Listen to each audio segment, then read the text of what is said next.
Hey guys, RDM 2120 here again. Today I'm actually going to be showing you a deck idea that I've come up with. The deck's almost done. I have two proxies in here and I'll explain those when I can get them, and the only reason I didn't get them today was because no one had titles at all. Anyway, it's an anti-meta deck. It's actually been performing quite well. So, anyway, I'll just start on with the deck.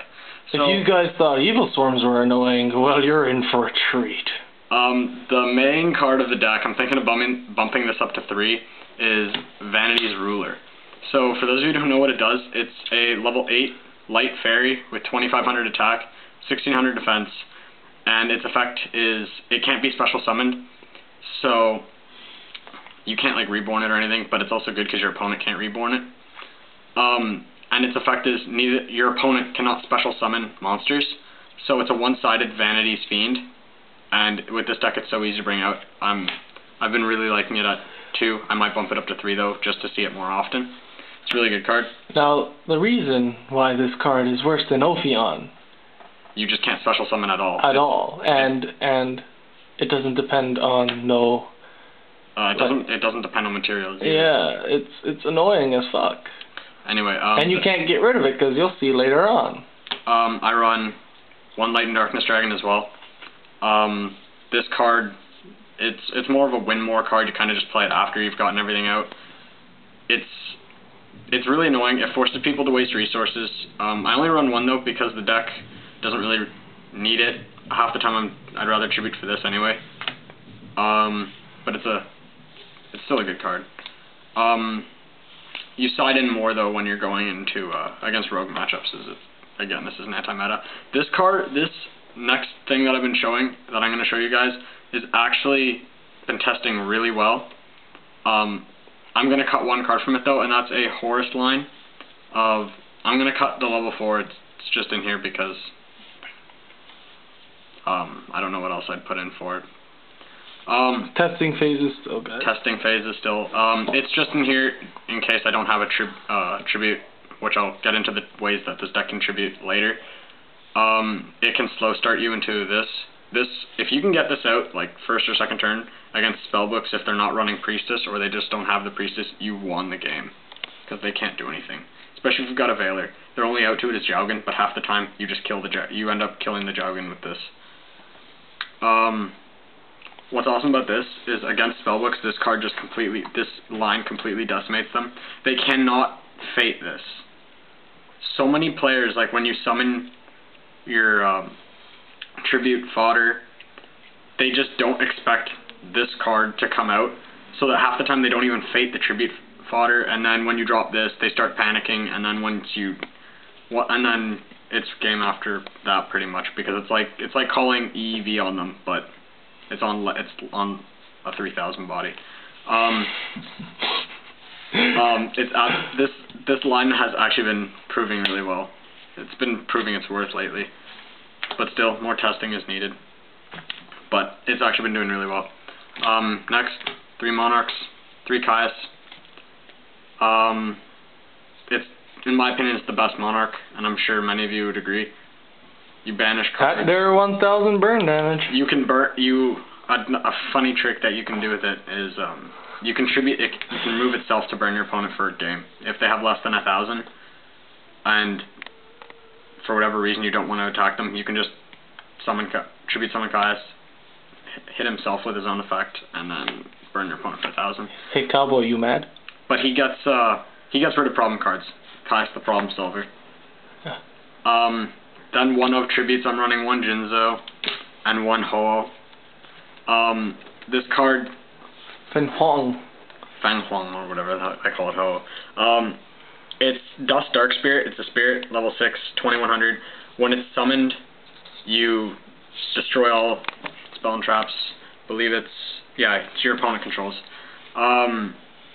So Harpy's Feather Duster at 2100. And then it returns to your hand at the end phase, which is always nice. And Jinzo because... Sure, it's traps. a waste of a normal summon, but come on. That back row could be problem. This is mostly a win more card. Once you have Vanities, you generally will go into either this or Horus to help protect it. depending on what deck you're up against. Now onto the Tribute engine. It's a Frog engine, so triple swap Frog. I run 2 Treeborn Frog and 2 Ronin Totem. Again, this is more of like the testing phase, so this is subject to change, but I'm really liking this ratio right now. I haven't had a problem with it.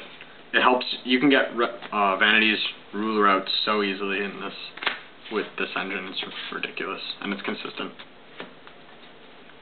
Hand traps. I'm running 1 Gorse, 2 Battle Fader, and 2 Effect Veiler. I'm not running Max C in this. I don't know what I would take out for it. I could probably find room for it, but I don't know yet. Again, more testing and determining what I don't need. It's just probably just side deck, like, usually, because your opponent won't be special summoning anyway because of that card. So. Because of Vanities, but... Yeah. Veiler, it's, in my opinion, the best hand trap. It forces your opponent to stop, pretty much, if you use it at the right time. Or it forces their plays to not be as optimal as they would like. Gorse is Gorse, and Battle Fader just saves your butt. And this Tribute fodder. These are the proxies, but it's supposed to be 2 title and 2 stream. This is because they special summon, so yeah, they help you just more or less get into your play. Also, he has 2,000, so there have been games against Prophecy if they go Jowgen first. Sometimes you can't always go into a Tribute play right away because you can't special summon with Jowgen, so you can just set a stream or set a Ronin Totem. And half the time, from my experience, they haven't been able to get over it. And then you can distribute it off. But yeah, this is a good special summoning engine. And Title's also a good beat stick for later on. You can just special summon it out of nowhere if your opponent forgets it's there, and just hit them for 26. Then 1-ofs for spells. I'm running Monster Reborn, Monster Reincarnation. This card's amazing, and I'll explain why in a second. Dark Hole, Heavy Storm, and Mystical Space Typhoon.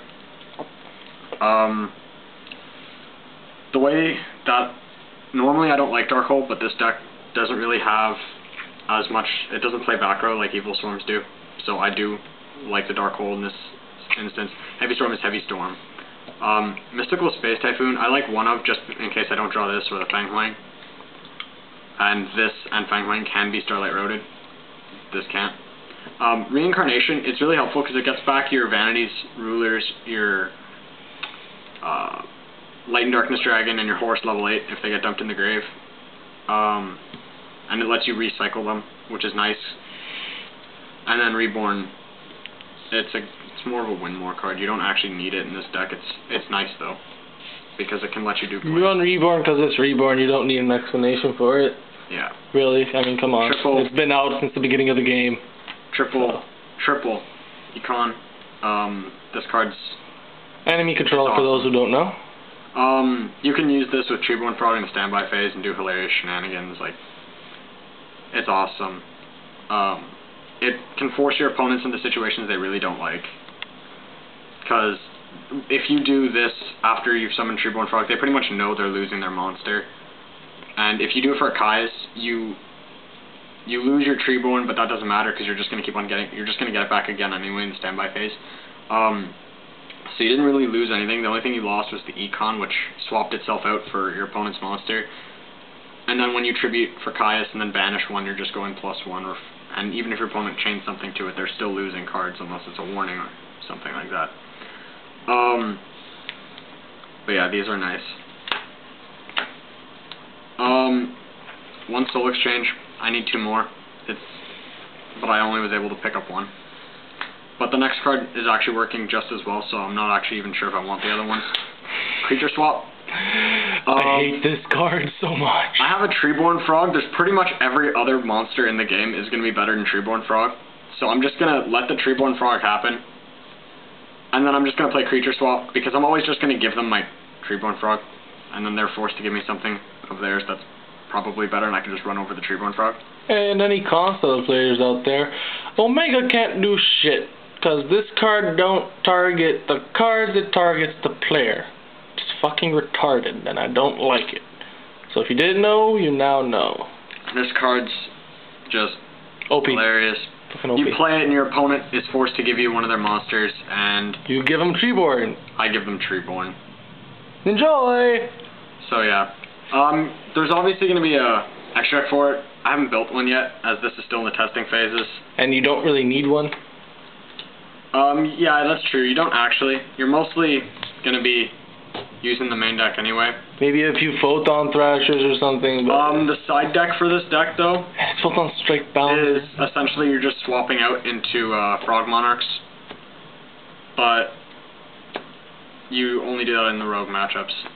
But anyway, thanks for watching. This is Kyle from RDM2120. And that is the genius behind all the fucking decks that can't let you do shit. You may hate him as much as you like. I give permission. But, yeah, this deck's been a lot of fun. I just finished it more or less today. Yeah. I built it in a day. 401 game shout out! The concept's been there for a couple days. Yeah. This card is OP. Anyway. That card can go suck a D. Thanks for watching. And, we'll see you guys next time. Fuck this card.